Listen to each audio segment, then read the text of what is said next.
आप जानते हैं कि उत्तर प्रदेश में अब कानून की किताब की जगह गर्मी मापने वाले थर्मामीटर ने जगह ले ली है।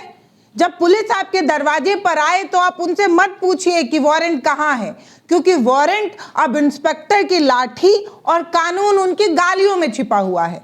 मिर्जापुर के चुनार में सुनीता चौधरी के घर जो हुआ वो सिर्फ एक पुलिसिया कार्रवाई नहीं है, वो उस लोकतंत्र का चीरहरण है जिसे हम और आप हर रोज टीवी पर रामराज के रूप में देखते हैं। हमारा भारत विकसित हो रहा है, उत्तर प्रदेश में कानून का डंका बज रहा है, न जाने किस चीज कही जाती है। और उत्तर प्रदेश में तो पुलिसिया सिस्टम की तारीफ करते सरकार थकती नहीं है।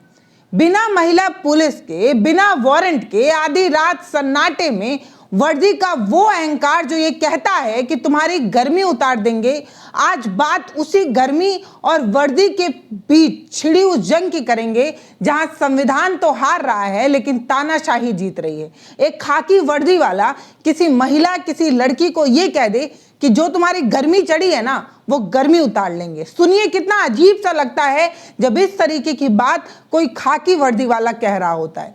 ये मामला सिर्फ एक महिला की गिरफ्तारी का नहीं है, ये मामला है सत्ता के अहंकार का, वर्दी के धौंस का और ठोक दो वाली संस्कृति के दस्तावेज का, जहां कानून की प्रक्रिया को कूड़ेदान में डाल दिया गया है और ठोक दो की रणनीति अपनाई जा रही है। मैंने इस पूरी रिपोर्ट को तैयार करने के लिए उत्तर प्रदेश का जो पुलिस का मैनुअल है, सीआरपीसी की जो धाराएं हैं, इसके अलावा जो हालिया अदालती टिप्पणी है उसका सहारा लिया है। लेकिन ये सब मैं लेकर कोई रिपोर्ट तैयार करके क्या ही कर पाऊंगी, क्योंकि पुलिस वालों को ये लगता है कि उनको खाकी वर्दी मिल गई है तो मतलब भैया मिल गई है। अब वो किसी को भी ठोक सकते हैं, गरिया सकते हैं, लतिया सकते हैं और कुछ भी कर सकते हैं, क्योंकि हमारा ही कानून चलता है, हमारी ही सत्ता चलती है। मिर्जापुर का चुनार थाना, रात का वक्त, कायदे से पुलिस को अपराधी के पीछे होना चाहिए था, लेकिन पुलिस पहुंची थी एक लड़की के घर।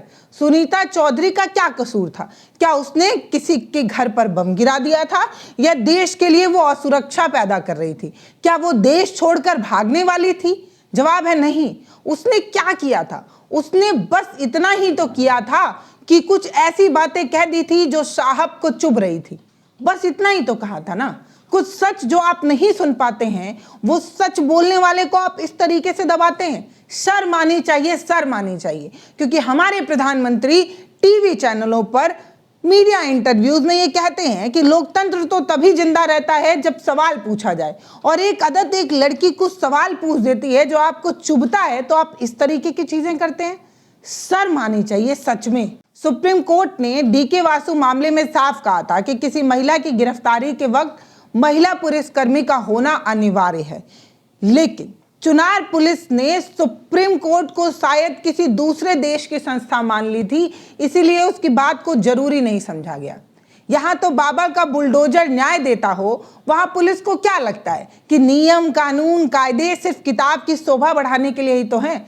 जब सत्ता में बैठे लोगों की भाषा ही ठोक देने वाली है, जब सत्ता ही ठोकने की भाषा का इस्तेमाल करती है, तो दरोगा भाई काहे पीछे रहेंगे? मतलब जब आला अधिकारी या बड़े वाले अधिकारी या हमारे नेता लोग ही इन्हें ठोक देंगे, उन्हें ठोक देंगे कहते हैं, तो बताइए दरोगा साहब काहे ना वो बात माने। वीडियो में पुलिसकर्मी ये कह रहे हैं कि तुम्हारी गर्मी उतार देंगे। ये शब्द आपको सुना सुना लगता है या नहीं? लगना तो चाहिए, क्योंकि चुनाव के दौरान बड़े बड़े मंचों पर हमारे मुख्यमंत्री ये कह चुके हैं कि गर्मी उतार देंगे, गर्मी में भी शिमला बना देंगे। इस तरीके का बयान खुद मुख्यमंत्री ने मंचों से दिया है। तो शायद आप समझ ही रहे हैं, अंदाजा लगा लीजिए कि एक सिपाही इसे कैसे लेगा। स्टैंडर्ड ऑपरेटिंग प्रोसीजर मानकर, एसओपी मानकर ही तो उनके पद चिन्हों पर चलेगा। दरोगा अधिकारी लोगों का काम नेताओं के पीछे घूमना ही तो होता है। और हम बार बार कहते हैं कि सूबे के मुख्यमंत्री के अंडर आने वाली पुलिस क्या सूबे के मुख्यमंत्री के खिलाफ जा सकती है? उनके पद चिन्हों पर ही तो चलेगी। तो जब मुख्यमंत्री ये कह रहे हैं कि शिमला बना देंगे, गर्मी उतार देंगे, तो दरोगा काहे नहीं कहेगा ये बात? उत्तर प्रदेश में पुलिस अपराधियों की गर्मी नहीं उतार पा रही है, यहाँ गर्मी उतारी जा रही है आम आदमी की। वो मामूली सा इंसान जो सवाल पूछता है उसकी गर्मी उतारी जाती है, जो अपने अधिकारों के लिए कुछ वीडियो बना देता है उसकी गर्मी उतार ली जाती है।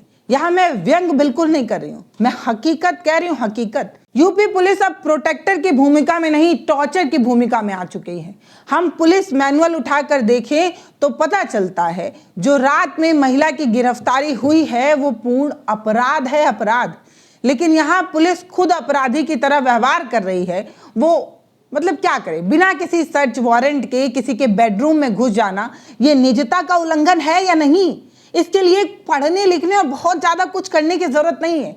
हम किसी के घर में भी जाते हैं, अगर हम उसे पहचानते नहीं होते हैं तो पहले दरवाज़ा खटखटाते हैं, परमिशन मांगते हैं या पूछते हैं कि अंदर आ जाएं, तब अंदर आने की अनुमति मिलती है, तब हम अंदर जाते हैं। लेकिन यहाँ पुलिस वाले क्या कर रहे हैं, धड़ाधड़ एक लड़की जो घर के अंधेरे कमरे में सोई है, रात के 1 बजे अपने बेडरूम में सोई हुई है, उस दरवाजे को खोलकर पुलिस वाले खुद ही घुस जा रहे हैं। मतलब क्या बचा है? ये महिला सेफ्टी है, यही महिला की सुरक्षा है।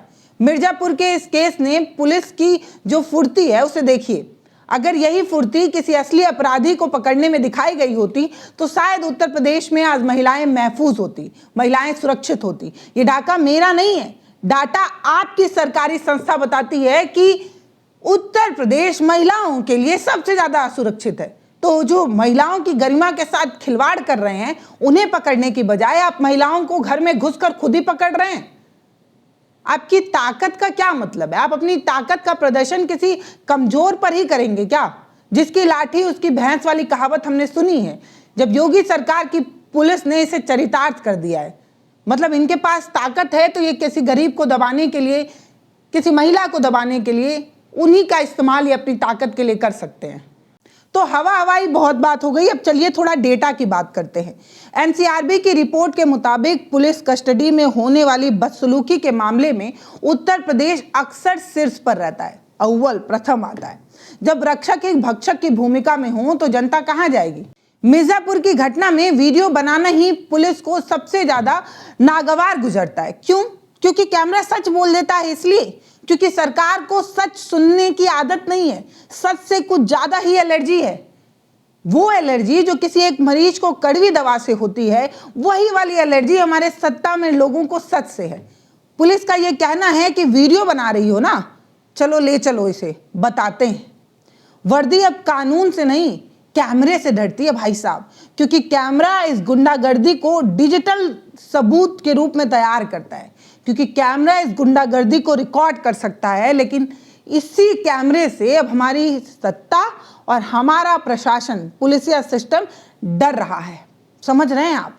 इस पूरी घटना में जिला प्रशासन और सत्ताधारी दल के नेताओं की जो चुप्पी है वो क्या बताती है कि मिर्जापुर की बेटी उत्तर प्रदेश की बेटी नहीं है। क्या बेटी बचाओ बेटी बचाओ बेटी बचाओ का नारा सिर्फ पोस्टरों में और विज्ञापनों में छपने के लिए है? आप बेटियों को सिर्फ पोस्टरों और विज्ञापनों में ही सुरक्षित रखना चाहते हैं, ये सच है? बता दीजिए, आप जो बताएंगे हम उसे ही सच मान लेंगे। क्या आपने हत्या या मर्डर किया था या कोई हत्या नहीं, कोई मर्डर नहीं, आतंकवादी आपने क्या है? मतलब कि आपको कहाँ का प्लू उठाई है? कभी हम विवाद में पड़े ही नहीं है और हमेशा हम सहयोग करते हैं। मैं एक पत्रकार भी हूँ, उसके बाद में मैं स्टूडेंट भी हूँ, मेरा पढ़ाई भी चलता है लॉ का, और इसमें मेरा कोई लेना देना नहीं रहता है। अगर यहाँ से आपको कार्रवाई नहीं होती है तो आगे की आपकी क्या राय है? मतलब आगे क्योंकि मेरे साथ बदतमीजी भी की है। चुनार कौन चुनार प्रभारी, थाना प्रभारी जो है सच्चो है, उनसे बदतमीजी किए हैं। उनको पता है कि मैं पत्रकार हूँ, मैं एक सम्मानित लड़की हूँ, आज तक मैं कभी किसी मैटर में पड़ी भी नहीं हूँ, फिर भी वो मेरे साथ बदतमीजी किए हैं। मैं सो रही थी, मुझे उठा के लेके चला गया। बीजेपी नेता मंच पर सुशासन की बात करते हैं तो चुनार के थाने में ये जो इंस्पेक्टर है उनका चेहरा उन्हें याद आता है या नहीं? इस चेहरे को देखिए जो चुनार थाने के इंस्पेक्टर का है। ये देखना चाहिए कि आपकी कथनी और करनी में कितना अंतर है। एक निहत्थी लड़की को धमकाया जा रहा है। मुंह में राम बगल में छुरी वाली जो कहावत है वो एकदम सटीक बैठती है कि सरकार कथनी और करनी में कितना अलग अंतर रखती है। जो जनता को मदद करने वाली पुलिस है वो जनता को डरा रही है। जनता की रगों में लहू बनकर दौड़ने वाली जो पुलिसिया सिस्टम है वो कैसे आपको डराती है और धमकाती है। प्रधानमंत्री जी कहते हैं कि digital India, make in India, skill India ले देकर इंडिया को विकसित होना है। सबसे ज़्यादा डिजिटल इंडिया की बात तो मोदी जी करते हैं ना।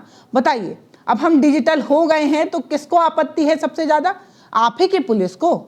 अब पुलिस की गुंडागर्दी डिजिटल तरीके से रिकॉर्ड हो रही है तो उन्हें या तो फेक न्यूज बताकर दबाने की कोशिश होती है या सुनीता चौधरी जैसे लोगों के घर में घुसकर उनका फोन छीनने से होती है। सुनीता जब अपना फोन उठाती हैं, वो गैजेट उठाती हैं जिसको वो अपना आखिरी हथियार समझती हैं, तो वो फोन छीनने की कोशिश की जाती है। ये साबित करने की कोशिश होती है कि शायद वो गलत कर रही हैं।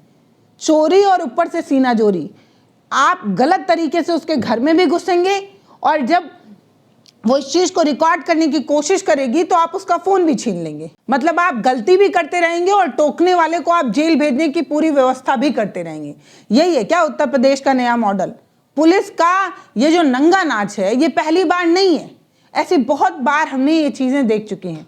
आज स्थिति ये है कि अगर आप बीजेपी सरकार की नीतियों के खिलाफ बोलते हैं तो स्थानीय पुलिस इस तरीके से आप पर हावी होने लगती है। अब आप मुझे बताइए कि क्या आपने पुलिस की ऐसी करतूत पहले देखी है?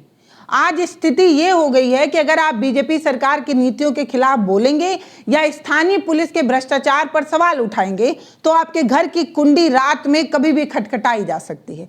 बिना किसी कानूनी प्रक्रिया को अपनाए बिना आपको उठा ले जाया जा सकता है। ये अब न्यू नॉर्मल बन चुका है, बहुत साधारण सी बात बन चुकी है। ये लोकतंत्र नहीं, ये पुलिस तंत्र हो चुका है। यही तो हम समझाने और बताने की कोशिश कर रहे हैं। यहाँ संविधान की प्रस्तावना नहीं, साहब का आदेश चलता है और साहब ने जो कहा वो पत्थर की लकीर है।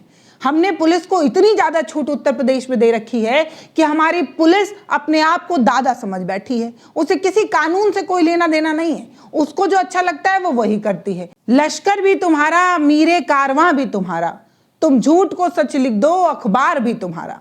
यही तो हो रहा है। मिर्जापुर की इस घटना को हम एक चेतावनी के रूप में देख सकते हैं। आज सुनीता चौधरी है, कल मेरी बारी होगी, क्योंकि सरकार के खिलाफ तो बात करने में हम भी पीछे नहीं हैं।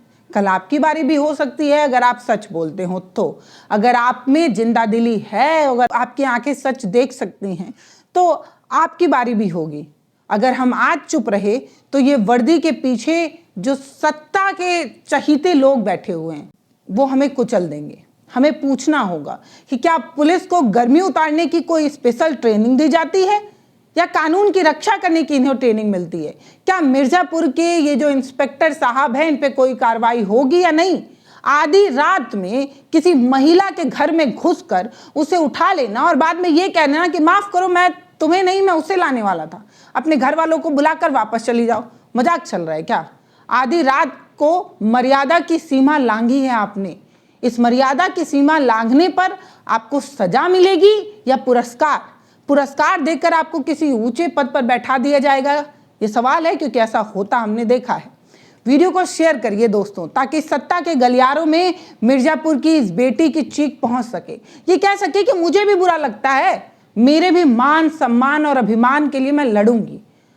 अगर आप भी मानते हैं कि पुलिस ने जो किया वो गलत है तो कमेंट सेक्शन खुला है, अपनी राय लिखिए। और याद रखिए, जब विनाश मनुष्य पर छाता है तो पहले विवेक मर जाता है। यही चीज सरकार के साथ हो रही है। सरकार का विवेक मर चुका है। अब जगाने की बारी आपकी है। इन्हें बताइए कि सत्ता की कुर्सी आपको मिली है सेवा करने के लिए, गुरूर और अभिमान दिखाने के लिए नहीं। जय हिंद, जय भारत, नमस्ते।